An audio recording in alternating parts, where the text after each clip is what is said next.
Šajā brīdī mēs ieklausīsimies šodienas lozungā no jaunās derības. Tie ir vārdi no Mateja evaņģēlija 21. nodaļas, kur sākot ar 28. pantu Jēzus saka: Bet ko jūs domājat par šo? Kādam cilvēkam bija 2 dēli. Viņš gāja pie pirmā un lūdza: Dēls, ej šodien strādāt vīna dārzā. Bet tas atbildēja: Es negribu, un tomēr vēlāk nožēlojis viņš aizgāja.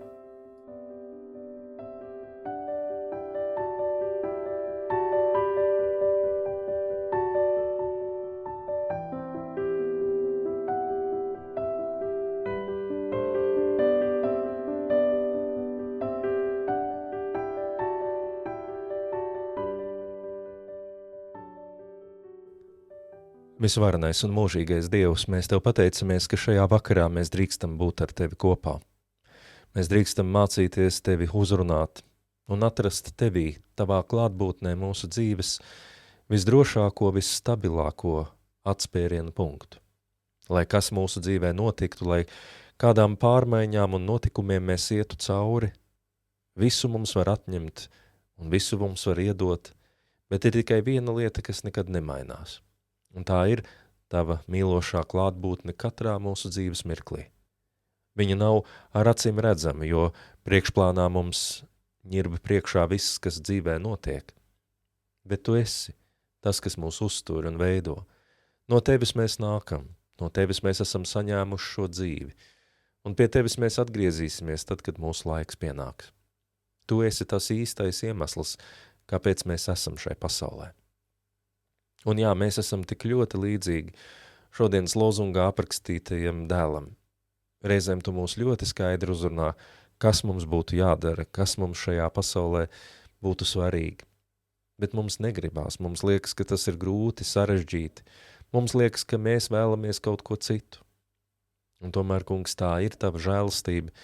Ja kādā brīdī mēs varam tomēr pārdomāt, mums paliek žēl un mēs gribam mācīties ieklausīties Tavā aicinājumā, Tavā gudrībā, tajā, ko Tu mums saki un rādi.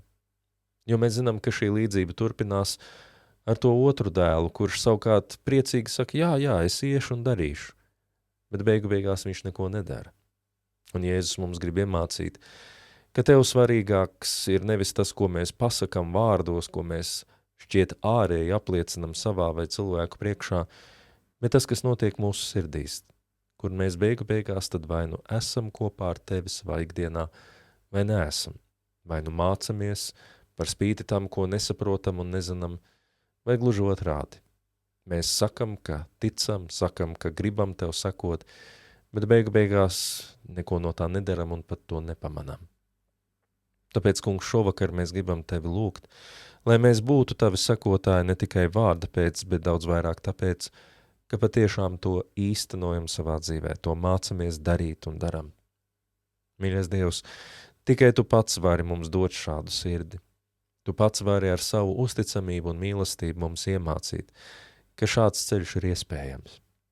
Tāpēc, Kungs, uzlūko mūsu dzīves un uzlūko mūs pašus, un dari mūs par cilvēkiem, kas spējam par spīti tam, ka reizēm negribam, nesaprotam, nespējam sadzirdēt Tevi, ka par spīti tam visam mēs tomēr uzticamies, ka tas, ko Tu mums saki, un tas, kāds Tu esi, arī priekš mums pašiem ir tas labākais, iespējamais, ka mēs varam tiešām droši Tev ticēt, droši ļauties Taviem darbiem, ļauties Taviem vārdiem, jo tajos ir dzīvība, tajos ilgtermiņā vienmēr ir svētība un izdošanās. Mīļais Dievs, tāpēc Tu esi mums devis Tavus vārdus, lai mēs caur tiem kļūtu gudrāki. Un šo garīgo gudrību mēs lūdzam gan sev, gan saviem mīļajiem, lai arī viņi var piedzīvot Tavu klātbūtni. Šo gudrību mēs lūdzam mūsu zemē un tautai, un to lūdzam arī visai šai pasaulē. Tu, Kungs, labāk var mums redzi un zini, cik bieži cilvēki izdara ļoti ļaunas lietas vai ļauj notikt ļaunām lietām, tāpēc, ka šajā mirklī, šajā brīdī tas ir izdevīgi. Negribās darīt to, kas ir grūti, negribās ciest zaudējumus, negribās no kaut kā atteikties, un mēs pieķeramies tam, kas īstenībā mums nenāk par labu. Un tikai tu vari mums iemācīt, kā domāt plašāk, dziļāk, tālāk, beigu beigās tavas mūžības mērogā. Kungs, šo gudrību, ko Kristus mums nāca nest, to lūdzam sev un ikvienam cilvēkam sev līdzās. Bet pār visām lietām esi ar tiem, kam ir kādas īpašas bēdas un sāpes. Pažēlo viņus un dod arī mums iespēju būt par taviem darba biedriem. Darbojies caur mums, pieskaries caur mums, lai mēs varam viens otru ieraudzīt un uzlūkot ar aizvien lielāku mīlestību un paļāvību uz tevi.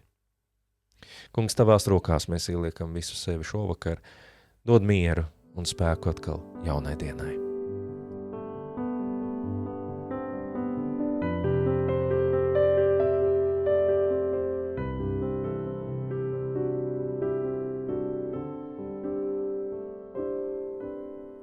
Bet pār visām lietām mēs tevi lūdzam ar tiem vārdiem, kurus Kristus mūsos ir ielicis un turpina lūgt un sacīt. Mūsu Tēvs debesīs, svētīts lai top tavs vārds, lai nāk tava valstība. Tavs prāts, lai notiek kā debesīs, tā arī virs zemes.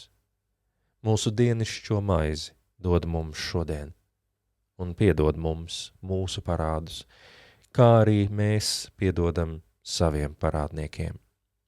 Un neievedi mūsu kārdināšanā, bet atpestī mūs no ļauna, jo tev pieder valstība, spēks un gods mūžīgi mūžos. Āmen.